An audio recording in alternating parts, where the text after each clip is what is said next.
zombies everywhere. It's okay. I've read the script. I know what's going to go down. That's an interesting setup, yeah. You know what's That he really knows in advance what's going to take place. well, you don't. You have to understand. You don't know this going in. You find this out in a throwaway line at the very end of the movie. So it's like you don't know this watching the movie. It's not it's a really. Twist. Yeah, twist at the very end. But like, oh, what? Have you seen the whole time? JL, have you seen Cigarettes and Coffee? I have not yet. It's on YouTube. It's essentially a series of short films, all surrounding around drinking coffee and smoking cigarettes, as the title implies. That's my favorite genre of movie is psychological thrillers. Not like horror exactly, but things that make you think in a very unique way. These are these are society comedies. Yeah, like comedies about almost society. like a social experiment type of thing or something. No. These are comedies about society, is what I'm saying. The film was totally commentary. Yeah.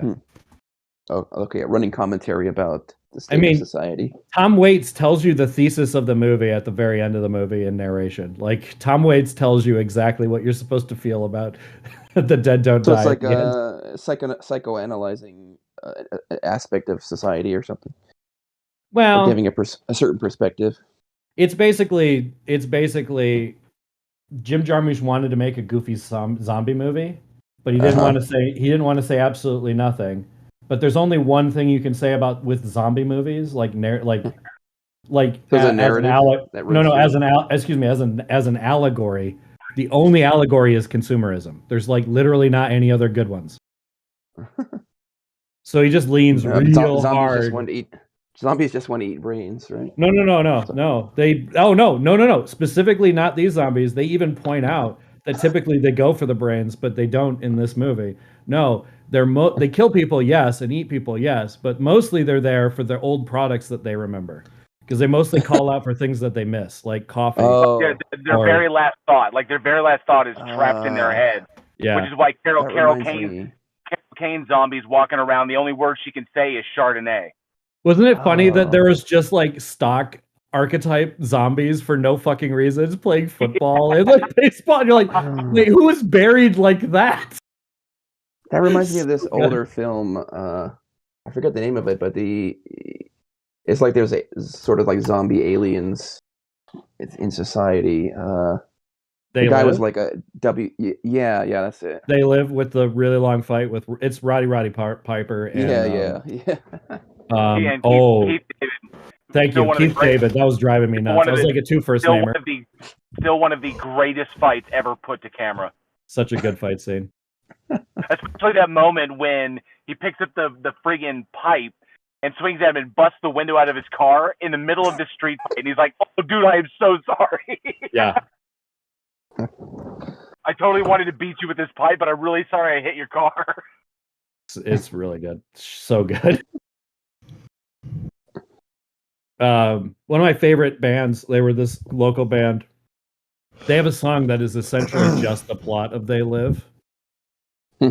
And the chorus is like, it's progressively adding things that are just in the movie, like marry and reproduce, obey, consume, conform, and then it's like, and they keeps adding, and then at the very end, like, this is your God now. That's really good because like the dollar bills. I don't know if they're on Spotify. I saw that they copyright claimed me a while ago when I used their music, so I think they're still using it somewhere. Interesting. They're called the Casio because they used in like a 1980s Casio keyboard. Old school. Cool. Cool beans.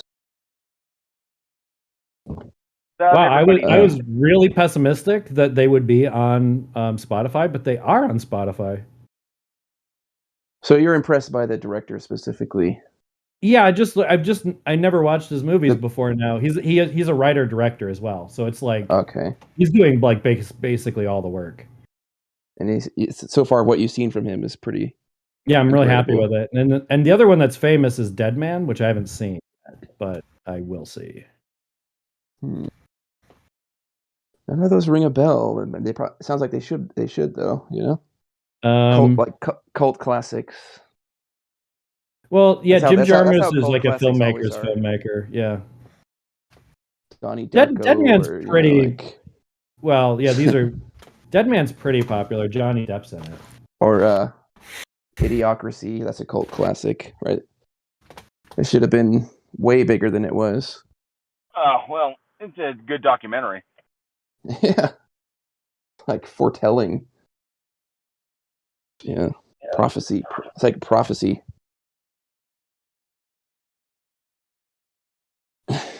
Yeah, it's like a Brando. Yeah, these aren't necessarily cult films as much as they hit the exact audience that they're aiming for, basically. Kind of like which isn't necessarily a big audience, it's just an audience. Kind of like chloroquine. Hydrochloroquine is Trump's Brando or something, you know. it has a plan. There's so many parallels, you know. Yeah. I mean, he literally was a WWF star. He appeared on the show, and that's who was president, right?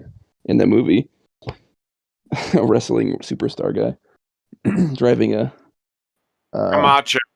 His name was Camacho. Driving a big truck. What do you call this? Monster truck. Yeah.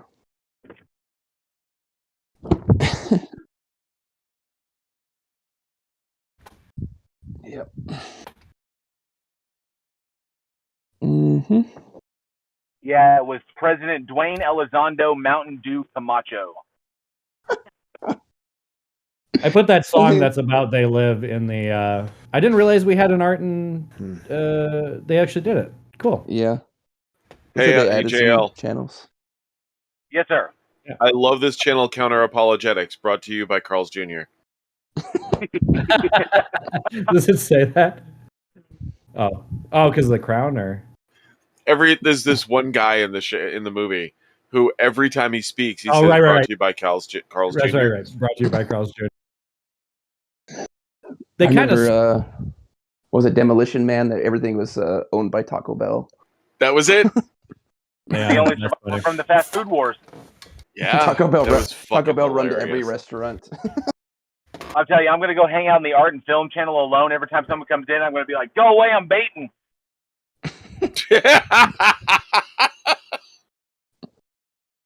Oh my goodness! Go away, baiting. Yeah, I think it gets used for venting about other channels a lot, but this freaking defense attorney turned on him in the middle of the trial. That shit was brilliant. Mm-hmm. Yeah, that was one of the great. Sorry, I'm supposed to be getting out today. You idiot! You're in the wrong line. Yeah, I got set on my face and everything. They put his superior intellect to work. But at any rate, Cigarettes and Coffee is on YouTube if you want to watch it, like the whole thing is. I'll have to give that a look. But you said it's on HBO as well. HBO's got Dead Don't Die. Okay. Which is new, I'll just look up the director and see where everything is. Well, yeah, and then I'm what's gonna his watch name again? Jim Jarmusch. Jarmusch. Yeah, it's Jar. Wait, yeah, Moosh. MUSCH. Yeah. Jarmusch. Okay, got it. I'm looking forward to talking about it on the podcast because it's a weird one. Yeah, it's definitely a subversion, but it's still, nice and gory. It's not scary. It's very nihilistic for a zombie movie. I mean, it's appropriately nihilistic. It reminded me of Return of the Living Dead a lot, for some reason. What's mine? I love Return of the Living Dead. I want more movies to end with a nuclear explosion, thus rendering everything we watch completely useless. Every time I get to the end of that movie, I'm like, why did I care? They're all, Why did I invest anything into this? Exactly. But again, I mean, it's still better than having your character so shitty that you're not invested. Yeah. It's like I'm a sucker for it every time.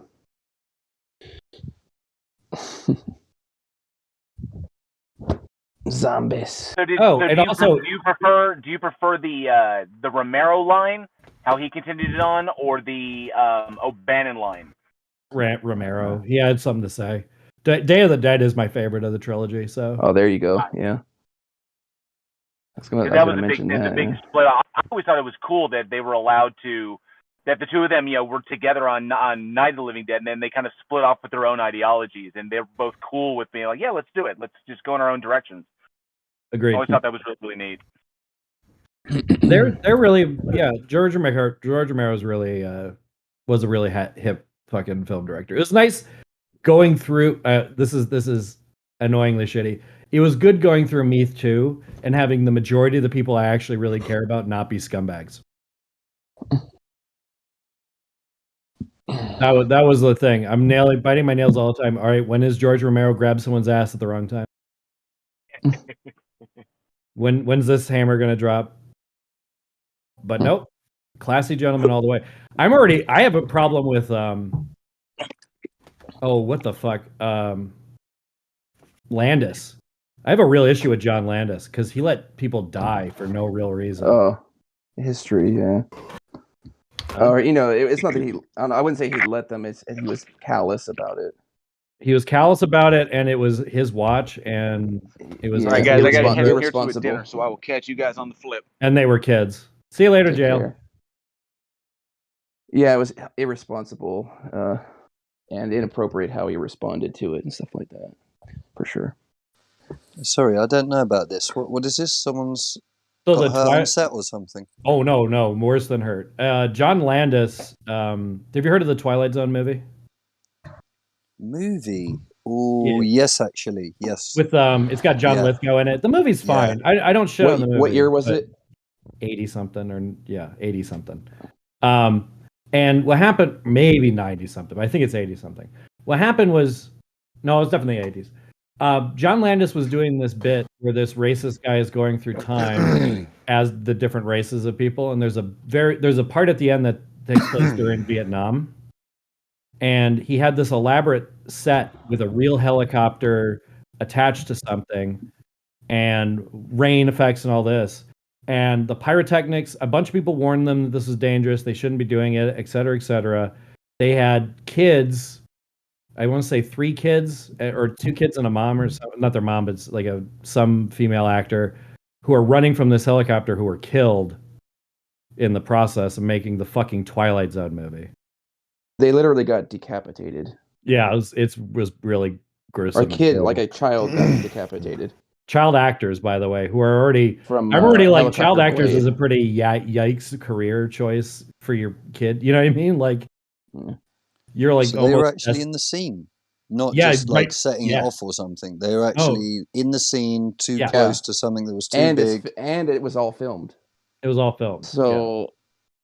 I don't think they show that, but it's all on film somewhere. Well, I think it's in one of those kill reels that you can watch. Like it's out there somewhere. Like Not that I mean, it's not a thing I gravitate towards. I think real death is horrifying, and I don't. I would not watch that.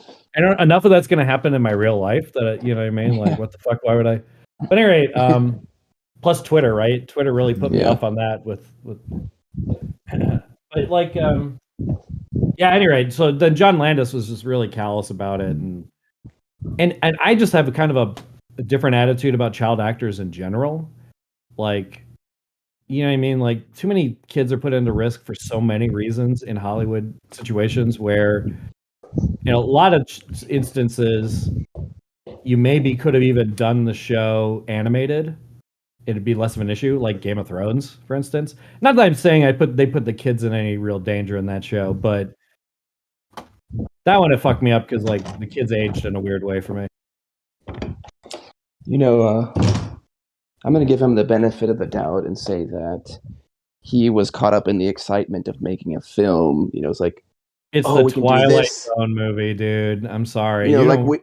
I'm sorry. We can do this, we can do that. It's going to be awesome if we have this real helicopter that's doing this. It wasn't thinking rationally about the safety about it. You know what I mean? To me, that's not a good enough excuse, honestly. Like, because I can get excited about something and think about other people. He lost track. He lost sight of that. That's what I'll. Yeah, I give you that. That's what I would. John Landis tells my all-time favorite. John Landis tells my all-time favorite joke ever, which is a wife comes to her husband and says, "You're a schmuck.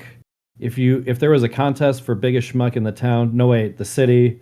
No, if there's a biggest statewide, if there was a global competition for the biggest schmuck, you'd get second." And he goes, "Second? Why second?" And she goes, "Because you're a schmuck." What? It's on the American. I don't get it. You don't get it? He's so much of a schmuck, he can't win the biggest schmuck competition. Oh, I see. Yeah. Anyway. Interesting. You're schmazel. I have to reflect on that one.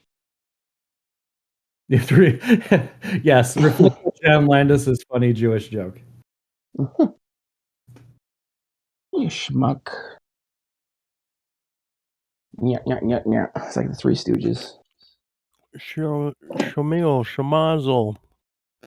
So the schmeal is the tripper and the guy that drops the drink or the plate on the schmazel. Who's the guy that gets landed on. That's something like that. Schmazel. That's a funny word. Funny sounding. Well, yeah, it's kind of the idea. It's like, may the Schwartz be with you. You know?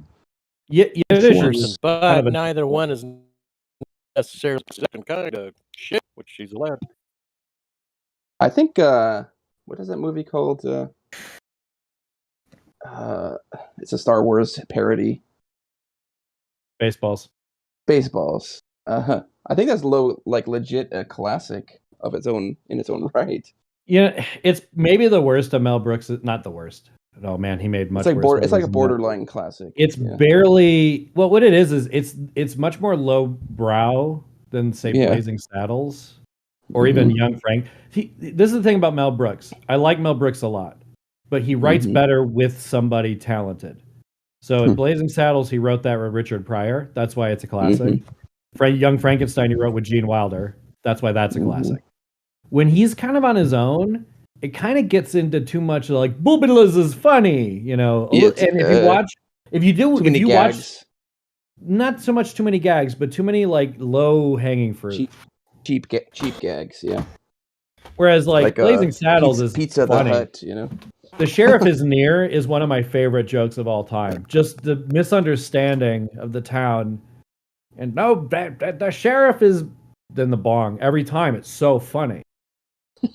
It's a good joke. And I know that Richard Pryor wrote that joke. The joke where they're trying to infiltrate the... I don't know if he wrote that joke, but Richard Pryor was the pardon or the, the justification for the joke. No, I think he wrote it. He wrote a lot on that. Richard Pryor was...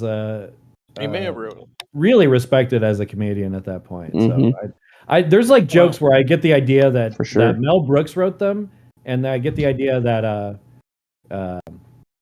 Richard Pryor wrote them. That said, everybody who's everyone says that the bean farting scene is a Richard Pryor joke, and that's based on like interviews with other comedians that know Richard Pryor. You know what I mean? I'll let you have that one. I analyze comedy a lot. Yeah. I like the so that's what I'm saying. And the lady. The song, I'm so tired. That's probably Mel Brooks. Yeah. But you're saying Spaceballs was all low hanging fruit, or was that? No. I'm not saying that because he got worse, right? I think he has worse movies than that. Like Dracula Dead and Loving It is fucking trash. There's no way that's a good movie. And Men in Tights is also fine. Right? It's not There's one where he's in a hotel though, running around like this large indoor hotel, and I'm forgetting the name. But okay, I'm here. No, I know what you're talking about. There's other Mel Brooks. I think the best one he did that is on his own is History of the World Part 2 or whatever. That one's like, and I'm not. Listen, this isn't a hard criticism; it's soft criticism. Spaceballs is a great movie, but it's definitely not as good as Young Frankenstein. He's definitely not as good as Blazing Saddles. Now, what was the most recent one that you said? Oh, I don't know. No, you just said it. Like just. Oh, you're talking about Robin Hood Men in Tights. Men in Tights. You don't remember that? No, I do remember it. I wasn't too taken by that one. Right, because you have to have watched the stupid ass Kevin Costner Robin Hood to get like 30% of the jokes. Yeah, a guy named Evan Chandler wrote that script. Yeah, Mel. I'm not saying Mel Brooks wrote it necessarily because like he directed a lot of stuff that. I like that Mel Brooks is Jewish and that he wrote the movies, as opposed to people that write movies and then the producer says, "Can you put my nephew on the credits as a co-writer?" Right. You know, This is how we kind of got here because I started this conversation talking about Jim Jarmusch because he writes and directs most or all of his movies. I must have came in right after that. No, you're fine. We got to the end of that part, but that rolled in. That's kind of how we got back to this, and I'm agreeing with you. Like, I hadn't watched the Jim Jarmusch until recently, and I watched The Dead Don't Die last night, and today I watched Cigarettes and Coffee. The guy's like, it's sometimes you miss something that you've always would have liked, but you just kind of miss it. That was like that with Jim Jarmusch.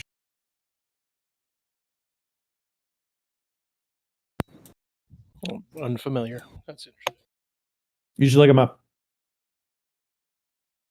He's like a thinking person's Kevin Smith in a lot of ways, because it's like he definitely does comedies. And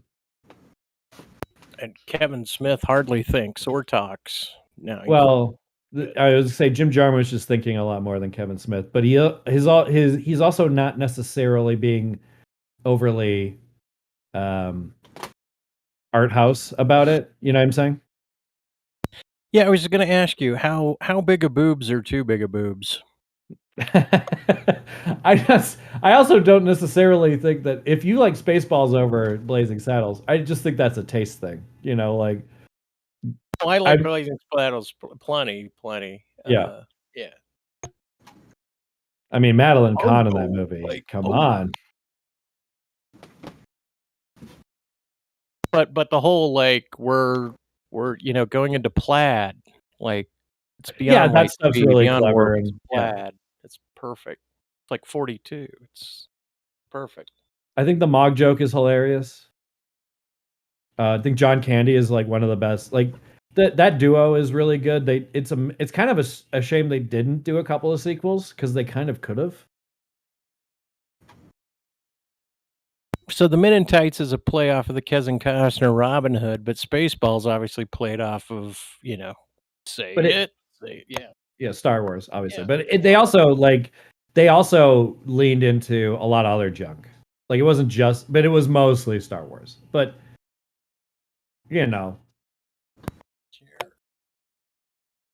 you shoot at the big thing, and then you hit the little things on the way up, right? Well, okay. Now, what'd you think of Meet the Millers? I haven't seen it.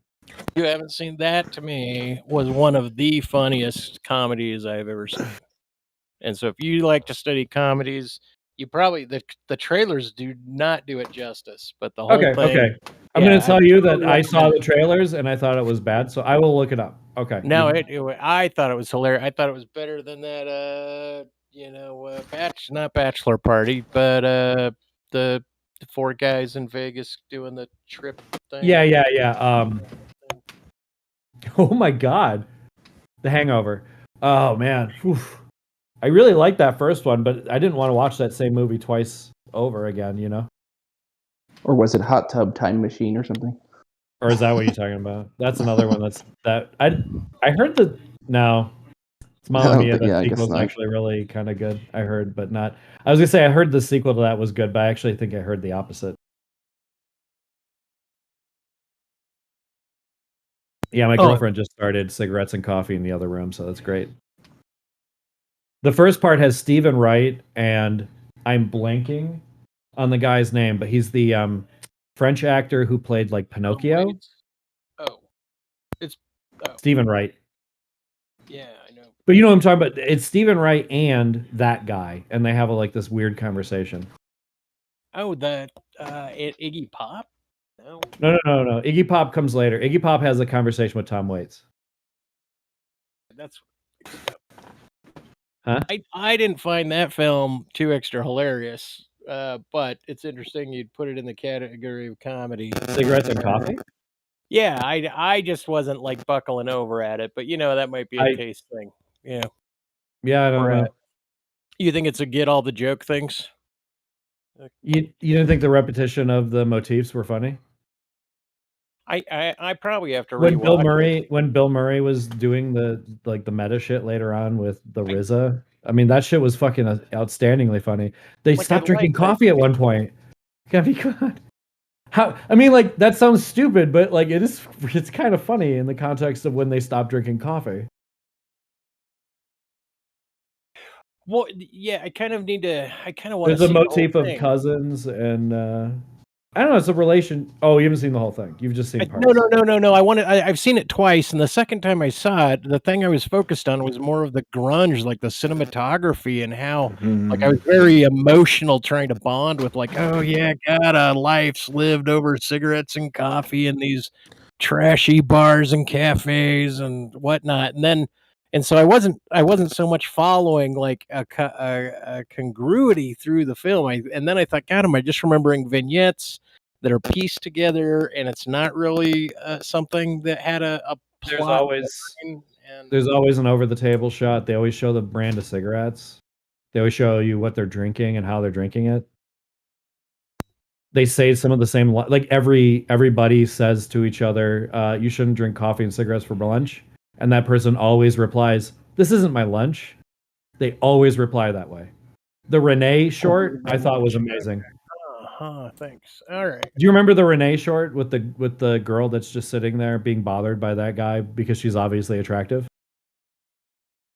That even less than the Stephen Wright. See what I'm saying? Stephen Wright was the first one. They switched seats for no reason, and then they switch back. They're doing like, I don't know. He might actually be doing the stages of cinema, because that might be that first scene might just be the vaudeville scene, and then also the last scene with the two old men. The way it ends is incredibly bleak, because I was like, oh, I hope there's not another short after this, and there wasn't, and I was like, okay, I get Jim Jarmusch immediately. So okay. Let me ask this, because that's so very highbrow and heady. But what did you think of the movie The Wildlife? They just wait, The Wildlife? The Wildlife. It doesn't have Sean Penn in it. It has like his younger brother as the lead, and I haven't seen it. You haven't seen that? You haven't seen that? God, it's so. Is this a Jarmusch? No, is it? Who is this? Jarmusch. No. I couldn't tell you who made the film. Okay. But it's kind of like an 80s party trash, kind of